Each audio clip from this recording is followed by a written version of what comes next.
lengkap kalau Nambah kurang-kurang. Pak Jajat, terima kasih. Baik. Jadi yang pertama Pak Tri, kalau tadi misalnya yang disebutkan Pak Tri ini kan ada Bupati, Kapolres, saya rasa itu kan sebagai kinut aja ya Pak ya. Saya rasa tambahannya.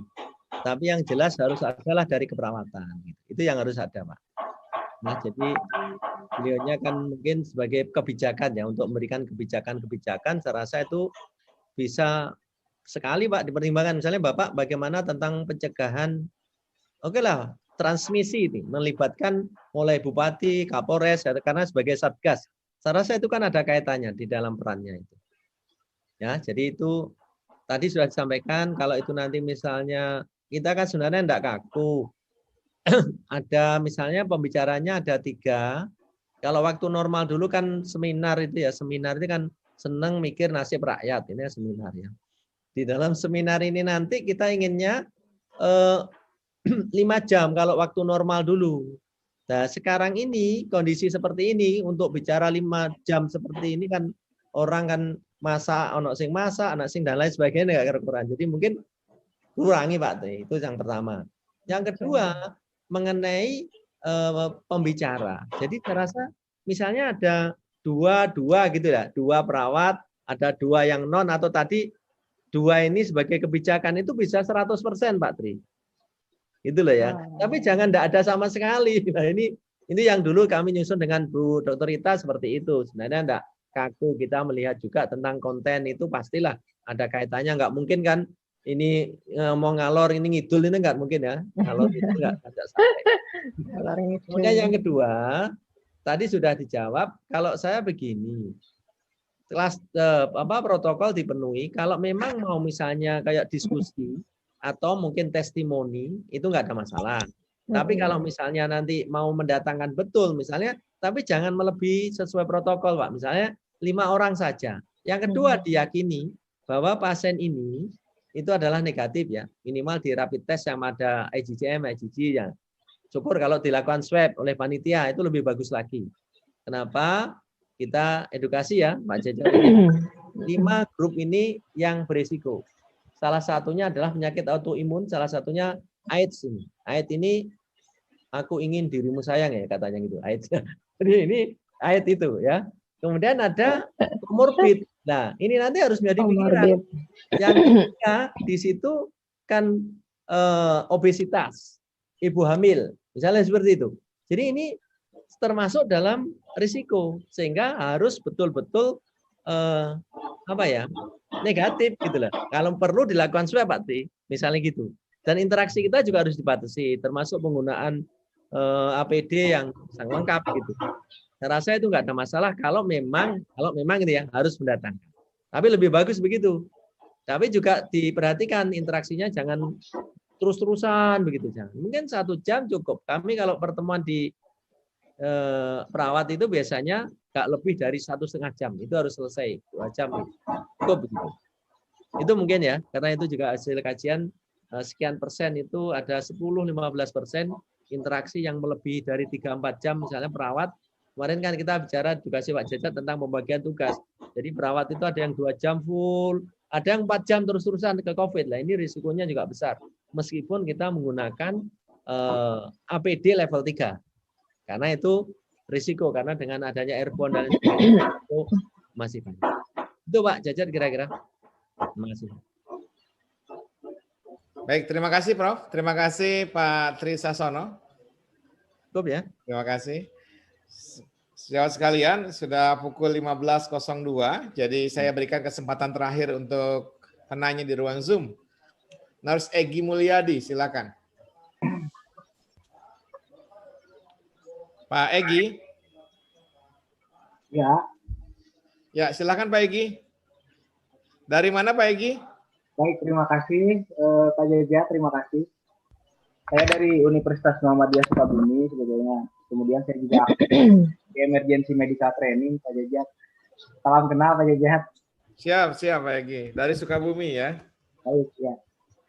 Mohon izin bertanya Prof. Tadi saya tertarik dengan pernyataan dari Prof terkait dengan fungsi dari himpunan ataupun ikatan ya Prof ya.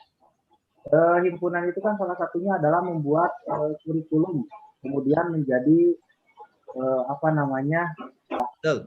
tanggap ya sebagai quality control. Nah saat ini memang fungsi dari himpunan tersebut misalnya belum berjalan maksimal, Prof.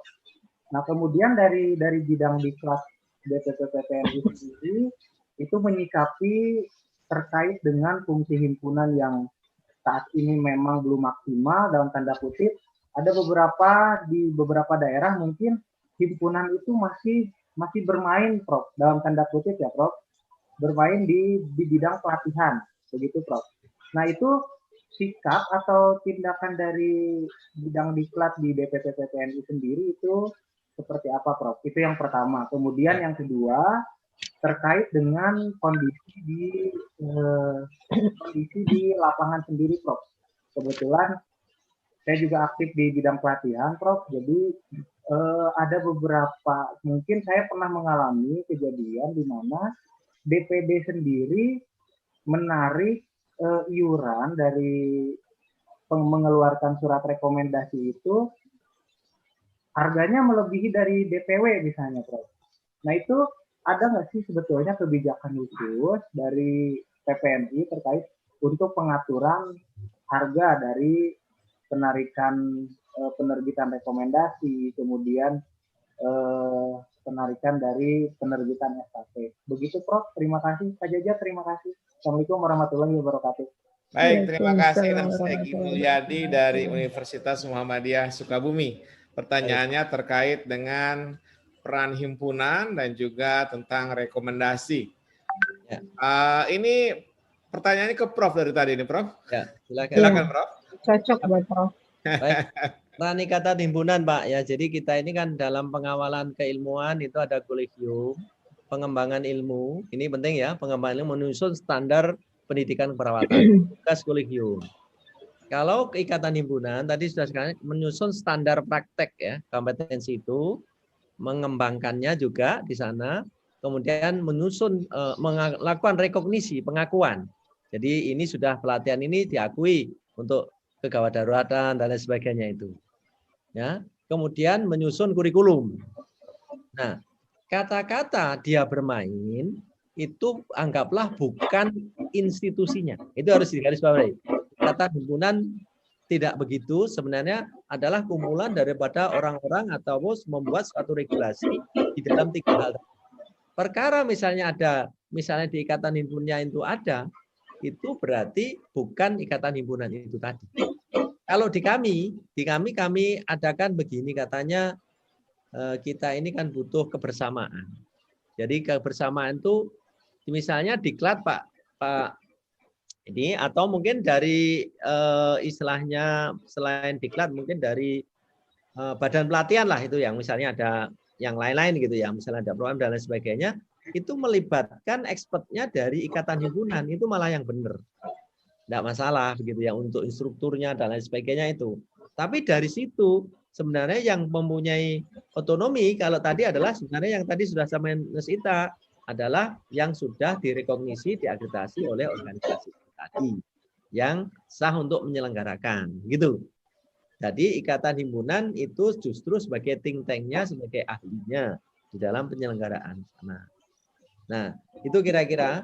Jadi kalau nanti misalnya harusnya kita koordinasi. Kalau misalnya ikatan himpunan mengadakan sendiri nggak bisa, karena itu kan atas rekomendasi, atas tujuan daripada DPW maupun DPD begitu Pak. DPW lah, dalam hal ini DPW Pak, begitu. Ya, DPD adalah pelaksananya. Itu yang pertama ya Pak Egy ya, kira-kira nanti harus ditata lebih baik lagi, diajak komunikasi. Saya rasa kita harus menyentuh lah aspek-aspek emosionalnya itu. Kemudian yang berikutnya adalah rekomendasi yang melebihi target untuk biaya. Jadi memang dulu sebelum diatur ya Bu Ita, itu kan ada yang macam-macam variasinya. Setelah diatur, kita ini hanya menetapkan sesuai dengan itu. Kalau misalnya ini ada juga beberapa yang mungkin seperti itu, ya kita ajak komunikasi lagi. Kadang-kadang kita termasuk kami itu fair, termasuk misalnya contoh case di Jawa Timur, pembagian itu kita jelas Pak. Misalnya kalau rekomendasi seperti ini, misalnya SKP nanti dari DPW sekian, DPD sekian. Kita ketemu Pak, rapat dulu Pak, untuk menentukan itu Pak. kalau nanti ada penambahan-penambahan, harus ada komunikasi juga dengan kita. Seperti itu. Dan ini selama ini berjalan gitu. Artinya jangan sampai nanti pelatihan itu menjadi momok, padahal kita ini tugas utama, tugas organisasi itu kan ada 4. Pertama, pengawalan standar kompetensi, kode etik, kemudian adalah PD, Continuing Professional Development, adalah pelatihan ini Pak, pendidikan ini. Dan yang keempat adalah advokasi. Jadi 4 pilar itu harus bersama-sama, terutama di dalam pendidikan dan pelatihan. Kalau nanti itu tidak digelurakan, dikembangkan, kita nanti akan juga menjadi persoalan-persoalan karena kita tidak bisa membekali ya, memberikan peningkatan karena nanti di dalam kredensial termasuk terjadinya kesalahan-kesalahan itu kan karena lemahnya kita di dalam CBD itu. Oleh karena itu perawat harus melakukan pelatihan-pelatihan itu. Jadi kita harus melihat sesuatu aspek yang besar, Pak. Jangan hanya kita melihat sesuatu yang ya black and white saja. Tujuan utama kita adalah pengawalan standarisasi kompetensi, pelatihan-pelatihan tadi, pendidikan perawat terus berkembang, kode etik kita terapkan, dan yang keempat adalah advokasi. Begitu, bukan kita mengambil kekuasaan, menguasai, bukan. Ini yang harus ditanamkan pada kita semuanya begitu. Ya, saya rasa diajak komunikasi, saya rasa itu